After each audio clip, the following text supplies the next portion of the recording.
নমস্কার বন্ধুরা, আজকে আমি একটা আমার চ্যানেলে নতুন ভিডিও নিয়ে চলে এলাম। চিকেন তন্দুর বানাচ্ছি।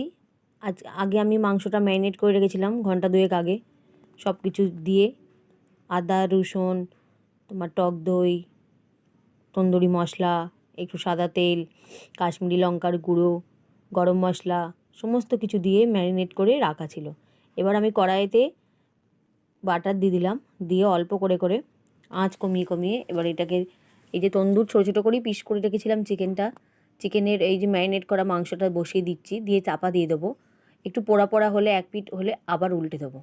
এই যে দিয়ে দিলাম বন্ধুরা, দেখো তোমাদের সঙ্গে সেটাই শেয়ার করছি। অবশ্যই দেখো কেমন হয়েছে, সেটা অবশ্যই জানাবে।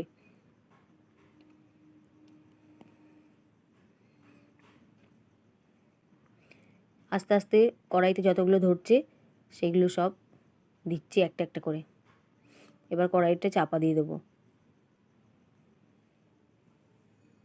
একবারে তো সবটা হবে না, সেই জন্য দুবার করে আমায় করতে হয়েছে।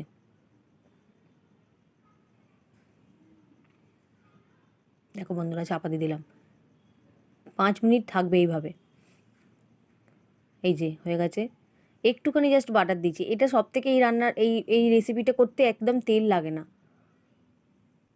এইগুলো হয়ে গেল। এবার ডবল করে যেগুলো করা আছে দুবার করে হলো। এবার কাঠ কয়লা দেখো, আমি একটু ধুনোর ছোবড়া, এই যে আগে এটা ভাজা রইলো আর ওটা সেকেন্ড বারেরটা হচ্ছে ওই যে ছোবড়াকে পুড়িয়ে এই যে একটা বাটি করে বসিয়ে দেবো মাঝখানে, এটা ফ্লেভারটা আসবে, পোড়া পোড়া যে ফ্লেভারটা সেটা আসার জন্য। একসঙ্গে ওই যে সেকেন্ড বারেরটা হচ্ছে। এবার প্রথমবারে যেটা করে রেখেছি চিকেনটা, সেই চিকেনটাকে একসঙ্গে ওটাকে ঢেলে